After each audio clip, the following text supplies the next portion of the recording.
तो जी मसला है उन बच्चों का जो टीनेज में दाखिल हो गए और चेहरे पे आ गए पिंपल्स। ये इस कदर नफ्सियाती मसला भी बन जाता है कि बहुत सी बच्चियों और बच्चों को तो मैंने देखा कि फिर वो घर से बाहर नहीं निकलते कि लोग क्या कहेंगे। लेकिन ये एजिंग का एक नेचुरल प्रोसेस है और इसका इलाज भी है, इसकी रेमेडीज़ भी हैं।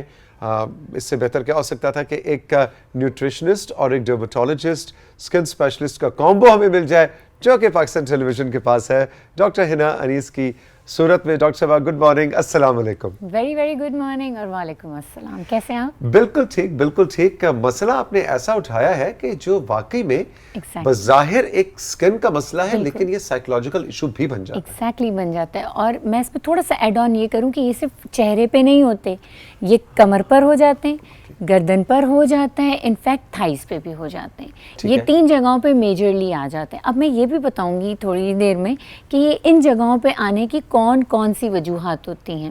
ठीक है। कमर पर उन लोगों के आ जाते हैं, चेहरे के साथ साथ कमर पे उन लोगों के ज़्यादा आते हैं, वो लड़के और लड़कियां, वो बच्चे और बच्चियां जो कि ज़्यादातर काउचेस पे बैठे हुए होते हैं, सोफास पे बैठे हुए होते हैं, बेड पे बैठे हुए होते हैं और excessive use of maybe good reading books, maybe study और maybe mobile phone and games. यानी बैठने से सारा पसीना, सीबम, ऑयल सारा यहाँ ऑक्यूमुलेट होता है, आ जाते हैं बैक पर। ठीक है। गर्दन के पीछे वाले हिस्से में मींस शोल्डर पे उन लोगों के आते हैं जिनका लिवर कहीं ना कहीं बच्चों का कॉम्प्रोमाइज़ होने शुरू हो गया होता है, because of their junk food eating, because of their diet sodas और नॉर्मल सोडाज और कोलाज और एनर्जी ड्रिंक और what ever kind of a Fiji carbonated drink. One reason. Second reason, overuse of consumption of juices, packet food and everything. ठीक है, overuse of chips, biscuit, cookies, etc. etc. इन तमाम चीज़ों की वजह से liver में toxins बनते हैं, बच्चों के भी फैटी लिवर होने लग जाता है, मिड सेक्शन ओबेसिटी आती है और गर्दन पर दाने शुरू हो जाते हैं। और ये है तकरीबन 13 से 19-20 साल की उम्र के। फॉरहेड पे स्पेशली दाने आते हैं उन लोगों के जिनके बच्चों के बालों में डैंड्रफ शुरू हो जाती है, डैंड्रफ गिर रही होती है। अब इस एज में ना बच्चों को कुछ सही समझ नहीं आ रही होती है कि डैंड्रफ हो रहा है, खुजली हो रही है, किसी की लाइस वगैरह भी लग जाती हैं, स्कूल गोइंग होते हैं बच्चे, कॉलेज गोइंग होते हैं, या धूप से कुछ बच्चियां स्कार्फ भी पहन रही होती हैं तो बालों की सही सफाई नहीं होती है, लड़के कैप पहन रहे होते हैं, बालों की सही सफाई नहीं होती है, लड़के मोटर बाइक चला रहे होते हैं, हेलमेट पहन रहे होते हैं, बालों की सफाई नहीं होती, सीबम, धूप, पसीना, मट्टी सब अक्यूमुलेट होता है। बिकॉज ऑफ दैट डैंड्रफ बनता है, सीबम बनता है स्काल्प पे, वो गिरता है तो उससे भी फॉरहेड पे और यहाँ पे दाने हो जाते हैं। अच्छा, हमने ये भी देखा कि बहुत से बच्चियों को इस एज में नहीं भी होते। बिल्कुल ऐसा है। तो उनका एक तो जेनेटिक्स, उनका गुड डाइट प्लान ज़रूर होगा और उन्होंने अपने आप को कहीं ना कहीं से स्किन केयर करना शुरू कर दिया होगा, स्किन और हेयर केयर। उनकी डाइट बहुत अच्छी और क्लीन भी होगी। अच्छा, ये जरूर देखेंगे। बिल्कुल ठीक। अब आए जरा डाइट पे कि जनरली अगर बताएं पिंपल्स हो गए और एक्ने हो गई चेहरे के ऊपर, तो क्या खाना चाहिए, क्या नहीं खाना चाहिए, जनरल डाइट के ऊपर? भाई सबसे पहले तो मैं यही कहूँगी कि जो जंक है, जिसको हम जंक क्यों कहते हैं, क्योंकि इसमें ना कैलोरी का कुछ पता चलता है। मैं हिसाब बता ही नहीं सकती कि एक बोल ऑफ चिप्स में कितनी कैलोरीज हैं, मुझे नहीं पता कौन से फैट में तले गए हैं, कितनी उसमें कितना डीप फ्राई हैं कि शैलो फ्राई हैं, व्हाटसोएवर। इसलिए हम इसको जंक कहते हैं जिसमें कोई न्यूट्रिशन ना हो और कैलोरी इतनी हो कि जिसका पता ही नहीं चलता। और इस पर आप तो अक्सर बहुत ज़्यादा बात करती भी रहती हैं कि भाई सबसे पहले तो जिंदगी से इस चीज़ को आउट करना है, किसी भी एज में क्लीन ईटिंग करें। मुझसे लोग सवाल जब पूछते हैं ना कि आपकी स्किन का, आपकी हेल्थ का, आपकी नाखूनों का, बालों का राज क्या है, मैं एक ही बात कहती हूँ, clean eating and positive thinking. इसके अलावा मेरे पास और कोई जवाब नहीं होता। बिल्कुल ठीक। बस अब ये बच्चों ने क्लीन ईटिंग करनी है, आहिस्ता आहिस्ता छोड़नी आदतें लग चुकी हैं। इसके साथ साथ सुबह में या दोपहर के वक्त एक सब्जी और एक फ्रूट को मिला के उसका जूस पीना है, उससे उनका लिवर डिटॉक्स होगा। तो ये डाइट में सबसे ज़्यादा करना है। ऊँट का टारा, जिसको हम इंग्लिश में मिल्क थिस्टल कहते हैं, ये हर्बल स्टोर्स पे आराम से मिल जाता है, इजीली दस्तयाब। इसके लिए कोई महंगी टैबलेट्स लेने की भी ज़रूरत नहीं है। उसकी आपको चाय या कहवा बना के रोज़ सुबह और शाम लड़के बच्चों बच्चियों को पिलाना है।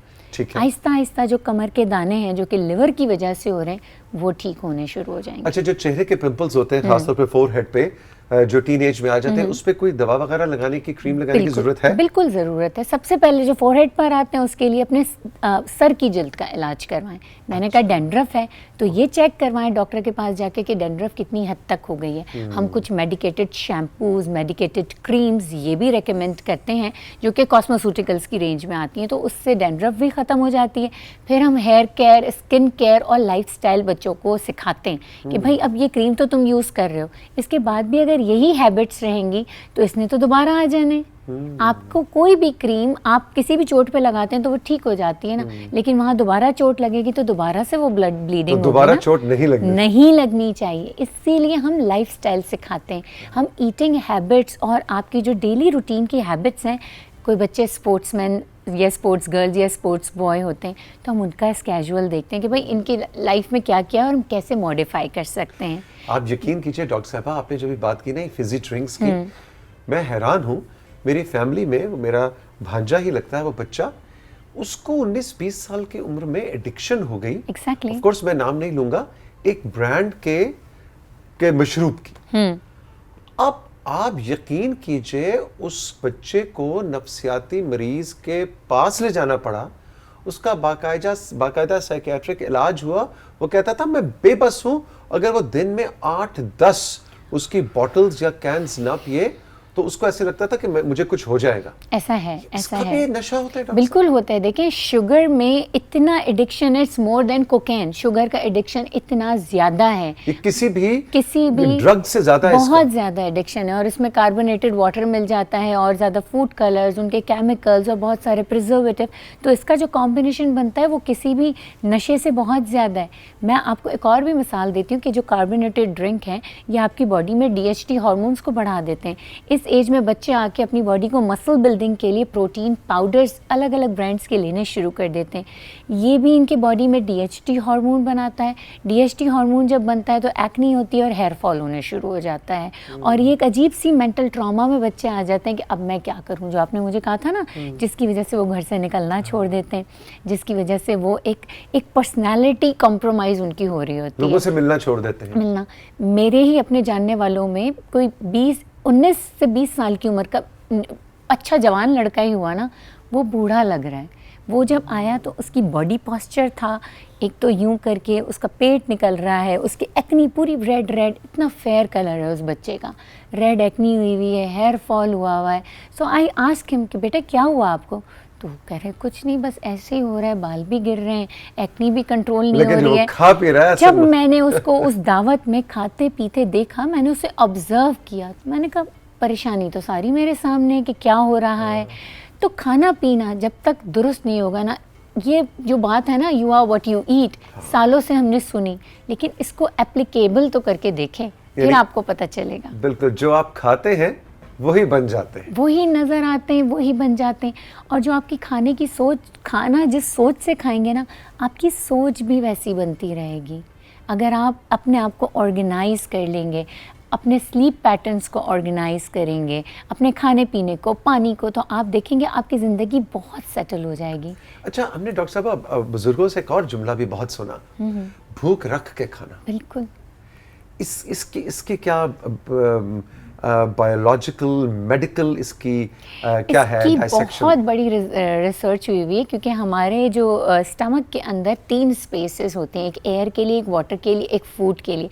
फूड की स्पेस सबसे कम होती है, उसके बाद एयर की होती है, और पानी के लिए स्पेस सबसे ज़्यादा है, क्योंकि पानी क्या करेगा, इन दोनों चीज़ों को डाइजेस्ट करने में मदद करेगा। और पानी के ज़रिए ही जब ये चीज़ें डाइजेस्ट होंगी तो ये ब्लड में मिलेंगी, ऑक्सीजन बनेगा, और फिर ये पूरी हमारी बॉडी के तमाम ऑर्गन, दिल को, किडनी को और लिवर को, सबको ऑक्सीजन और ब्लड प्रोवाइड करेगा। मसल्स को डिफरेंट। अगर हमने उस पेट के हिस्से को खाने से ज़्यादा भर दिया, उसमें पानी और एयर की जगह नहीं है, तो क्या होगा, खाना अकेले कैसे डाइजेस्ट होगा? वो तो टॉक्सिन बन जाएगा, वो डाइजेस्ट ही नहीं होगा, तो वो फिर अच्छा ऑक्सीजन ब्लड लेके आपकी पूरी बॉडी तक कैसे पहुंचेगा? बालों तक और नाखून तक तो बारी बिल्कुल एंड में आती है, एंड की बात। अच्छा, इसलिए हम जब कहते हैं ना कि बस बहुत ज्यादा खा लिया, हम कहते हैं ओह बहुत खा लिया, हिला भी नहीं जा रहा। वो जो हिला भी नहीं जा रहा होता वो ये है कि आपने बताया, सॉरी, 3 हिस्से हैं। कि एक आपका मैदा है, हाँ। उसका एक हिस्सा खाना, एक हिस्सा पानी का है और एक हिस्सा हवा का है और सबसे छोटा हिस्सा खाने का है। उस बाकियों के हिस्से में आप पूरा खाना भर लेते हैं। हाँ, और बाकी फिर पेट को पकड़ के बैठ जाते हैं। देखिए पेट इतना है, इतना होता है हमारे हर इंसान के दोनों हाथों जितना होगा, ठीक है ना, इतना होगा। अब ये जिनका बड़ा होने शुरू हो जाता है ना, वो मुझसे एक सवाल करते हैं, इतना मुझे हंसी आती है। मैं बिल्कुल सही हूँ, इस पेट का इलाज बताएं। देखिए मेरा पेट निकला हुआ है।